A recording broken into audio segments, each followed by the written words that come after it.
Yeah.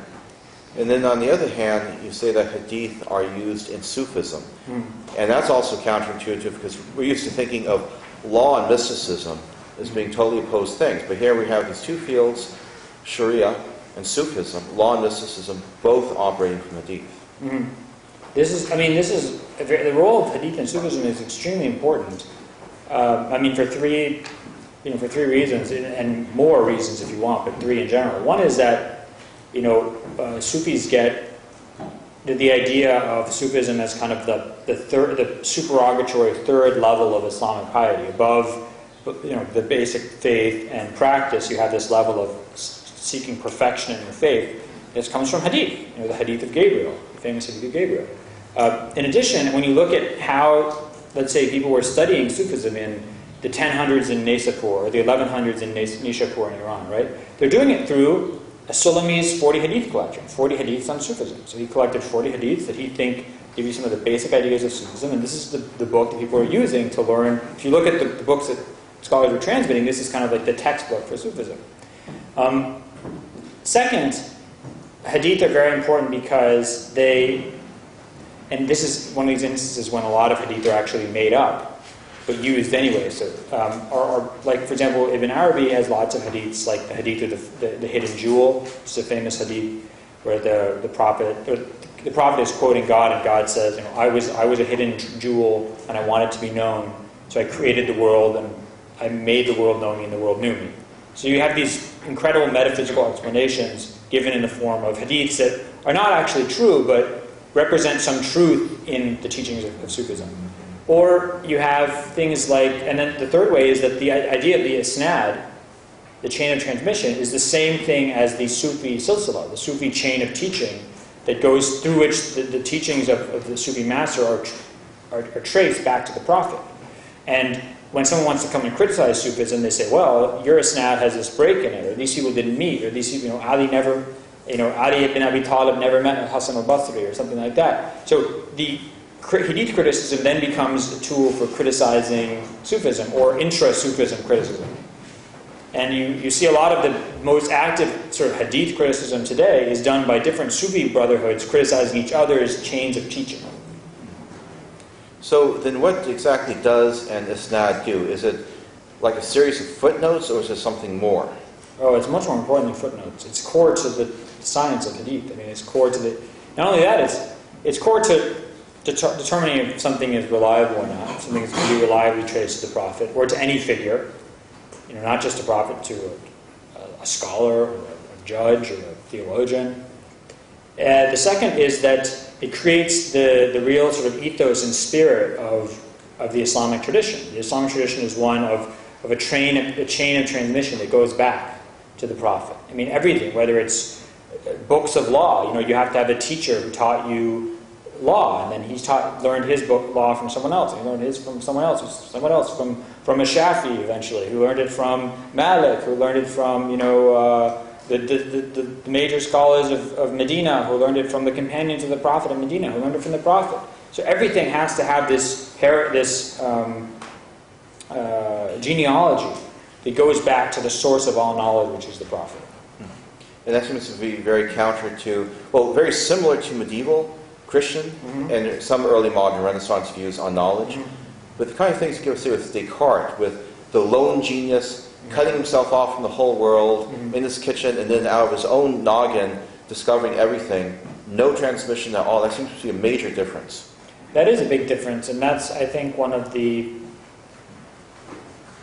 the Christian scholarly tradition, the Jewish scholarly tradition, the Islamic scholarly tradition are very similar. Until the Enlightenment, basically. But even in the Western scholarly tradition, to this day, like when I got my PhD, I had to have my PhD read by and approved by scholars who had had their PhDs approved by and read by scholars who had had their PhDs approved by and read by scholars. And when I passed my dissertation, there's a piece of paper, and there had to be a certain number of PhDs there who were going to sign this, and this was my induction into the chain of transmission of scholarship. And if you ever want to know about this, there's a fascinating movie called The Paper Chase with this I guess he was a hunk in his day, Timothy Bottoms, is that his name? Tragically named Timothy Bottoms. But it's all about this guy studying in Harvard Law School, and he's sort of obsessing with his teacher. And he goes into the notes, he finds his teacher's notes, and he's looking through them, and he says, here it is, the timeless transmission of knowledge from teacher to student. And the way that he obsesses over his teacher, and the idea of this transmission of knowledge, I show this to my class because this is a great way to understand how Muslims sort of obsess over their teachers and the cult of personality around the sheikh. I don't know if this is just a movie version of law school. I've never been to law school, but we have these same things in our tradition to this day. But you're right when you say that then you do get this idea. Once you say that reason, the sort of flood of skepticism in European thought in the 1600s, or the 1500s, 1600s, that leads to people like Descartes, who just say, okay, the only way we're going to overcome this skepticism is by getting rid of all tradition and going to the very foundations of reason, and then building up again from there, and I'm going to do it on my own. That idea is, I think, not found in pre-modern Islamic tradition. So how has this sort of post-Christian turn in the West, in sort of radical skepticism or radical doubt about religious documents, kind of a rejection of the idea of transmitted knowledge, and then this great skepticism about hadith, how has that affected the Muslim world? It had a big effect on the Muslim world because, first of all, especially in the early 20th century, Muslim scholars, a lot of Muslim intellectuals, many of whom had religious scholarly backgrounds, were quite understandably impressed by the sort of Western European accomplishment, both socially, politically, militarily, and educationally. And they sort of felt that this questioned a lot of their tradition, which they then saw as stagnant, as backward, etc., etc. And so they took the same approaches that the Europeans had used in the study of the biblical tradition and the classical Greco-Roman tradition, and they applied it to their own tradition, and they came up with what they thought were shedding light on centuries of misunderstanding, right? At least in their perception. A lot of these, there was a time in Azhar University in the 1950s where they were using like Goldziher's book to teach in Azhar. At least one sheikh in Azhar was using Goldziher. Ignaz Goldziher is a famous Hungarian Orientalist, died in 1921, who wrote very formative criticism of hadith. And so this stuff was really being brought into the Muslim educational systems. And that's one way of influence. And the second way is that, you got the idea of non-ulama intellectuals. So people like, Muhammad, either like Taha Hussein, or like Muhammad Shahrur in Syria, or like Nasser Hamid Abu Zaid in Cairo, or like I don't think Abu Karim Saroush is a good example. He's probably more of a... Would you say he's a Ahund? Is Abu Karim Saroush, was he originally trained in... No? Yeah, trained. Okay. So, you have this idea of extra ulama intellectuals.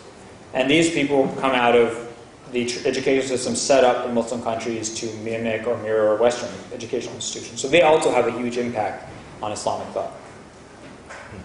And what's sort of the relationship between the imbibing Western criticism of hadith and the rise of Islamic modernism? There's a big influence because Islamic modernism is really a movement of people who buy into the idea that the Islamic tradition needs to be re-examined in a very deep and profound way. So people like Fazl Rahman, people like Sir Sayyid Ahmad Khan, people like Ali Shariati, people like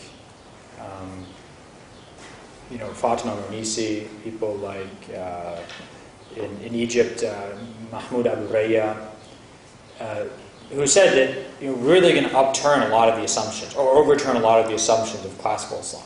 And in fact, maybe even flat out accept the very critical conclusions of Western Orientalists. they were building on this new, the idea that things had to completely change. So if you read the works of Fazl Rahman, which are excellent works, but I mean, he accepts the criticism of hadith by people like Goldziher.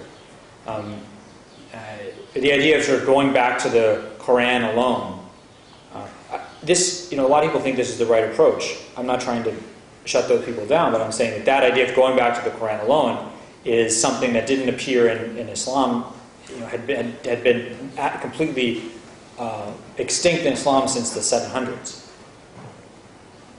And as part of this development, it's interesting how you talk about Salafism and going, in some way, having the original, all these different schools having the same principle, but then it diverges, becomes two different kinds. So you talk about modernist Salafis and traditionalist. Yeah. Can you talk about that difference and how in their approaches to hadith? People, a lot of times refer to so when people say Salafism, they oftentimes referring to two different phenomena that are interrelated. One is the movement that came out of in the 18th century in places like Delhi, in Yemen, in Central Arabia, in what's now northern Nigeria. There were these revival and reform movements that believed that basically the Sunni Muslim world had gone astray. And they'd gone astray because they'd gotten accepted cultural accretions of local religions, they'd been too entranced by Persian mysticism and Greek logic, and too obsessed with their own school of law and gotten away from the original Quran and the Sunnah, and so they had to go back to the Quran and the Sunnah, especially through Hadith. So these movements refer to themselves as Salafis, going back to the idea of the Salaf, the original pure Muslim community.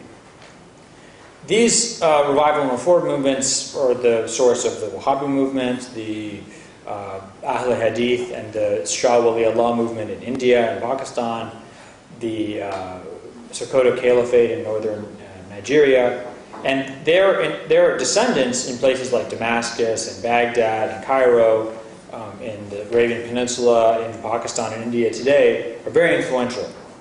But there's another movement that's often called Salafi as well, which is the modernist Salafism of people like Muhammad Abdu, who was the Mufti of Egypt in the late 1800s, who died in 1905, and also his student Rashid Rida, who died in 1935, and he was originally Syrian, but studied with Muhammad Abdu.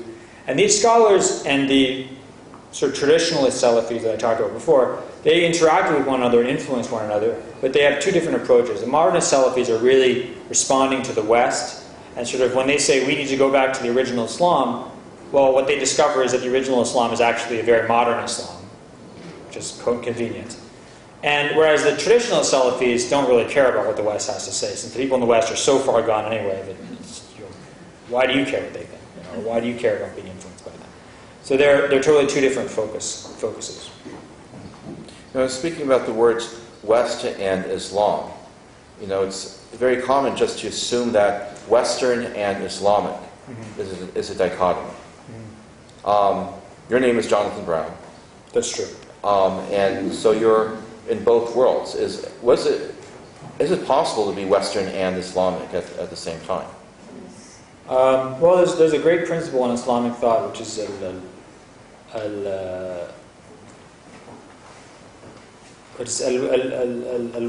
khayr dalil ala al-jawaz al-aqli. If something happens, it's the best indication that it's possible. So you can talk about whether something's possible. If it's right in front of you, then yeah, the answer is it's possible, right? So, I mean, unless I sort of rip into two pieces right now and crumble, I'd say it's possible to be Western and Muslim. The question is, to what extent are you being a good Muslim or a good Westerner? And to what extent is that identity sustainable beyond whatever bizarre, dispensation of humanity I am, or you are, or we all are as people who live in the West? And that's a question that is, I don't know the answer to. I don't know if you can really be Muslim and really be Western in the way that it's understood today. I think that's a very tough question. That's a very tough question to answer. And can you elaborate on that? Sorry, what? Can I elaborate? Elaborate on why it's tough. Definitionally, if it's hard to be at once both Muslim and Western, where might there be tension? Well, I mean, I just think about things like, we can sit around and talk about how you define the West. And that's a huge question. But let's just take what the West, I think, really means. If you're in America, what is the West that's bombarding you and creating you? And I think of things like, you can do anything you want. You just have to believe, or just believe in yourself. Or I remember there's this one movie. I'm obsessed with movies. So I always watching movies. I think this is really the window into the culture. So there's a movie called Serenity, and in it there's this one preacher. It's set in the future in space, and there's one preacher who's telling this guy, "You got to have faith." And he says, "I don't believe in God." He says, "Why, when I talk about faith, you always think I'm talking about God? You just have to have faith. You just got to believe in something. That just believing is or like you can be like Mike. You can become a basketball star if you want, and it's part of the sort of capitalist engine that just drives us really, really hard. It revs us constantly, and it leads to tremendous accomplishment. It really does drive people to excellence, but it also burns them out. It also not everyone is going to be like Mike. There are going to be a lot of failures, and you're going to fail, and you can't do anything you want. And everything comes from God. And if you're not humble, you're going to you're going to crash really badly at some point in your life. So I think this is one of the big kind of contradictions between accepting the Western ethos and being a Muslim. And I don't know if you can really thrive culturally in this country if you don't fall on one side or the other of that tension. That's just, thinking off the top of my head right now. And that tension, also exists very much on the Christian side. What's interesting is that people talk about West versus Islam as if the West were unified. Yeah. Before 9/11, you had plenty of Christians wondering, is Christianity compatible with modernity? Plenty of atheists wondering if modernity is compatible with Christianity. So maybe the question should be, which part of the West are you talking about? Which part of Islam are you talking about? Yes, I completely agree with you. I remember when I was when I first joined the faculty at the University of Washington. I was, my first year as a professor, I was terrified. What would people think if they knew I was Muslim? And would they want to work with me? They respect me? And I remember I was in Uzbekistan on a trip for the university, and I was with another professor, and we were driving in a taxi from Tashkent to Samarkand. And, it was almost like we both came out of the closet religiously. He said, I'm actually a Presbyterian minister. I said, I'm Muslim. And we were both so happy because we were so sick of just being dumped on for being religious. A lot of people may be familiar with environments where making fun of religion is just okay, and it's not okay. And to meet someone else, and it didn't matter if he was Christian or I was Muslim. It matters you're both religious, and that was something that was very important in common between us. And I think that you're totally right to say that it's not about Islam and the West. It's about the sort of modern and postmodern and faith and religion, and the idea of transcendence and revealed religion. Are those compatible? Yeah. So this is from Hadith, Muhammad's Legacy in Medieval and Modern World, and as I think you're successful in your intention making this a one-stop book. This pretty much covers the whole subject and has beautiful, very, very handy charts. And there are some very good jokes. Yes. It's as dramatic as you can get and still be an academically respectable book with all the footnotes. So we'll open up the floor now to questions from the audience. Yes.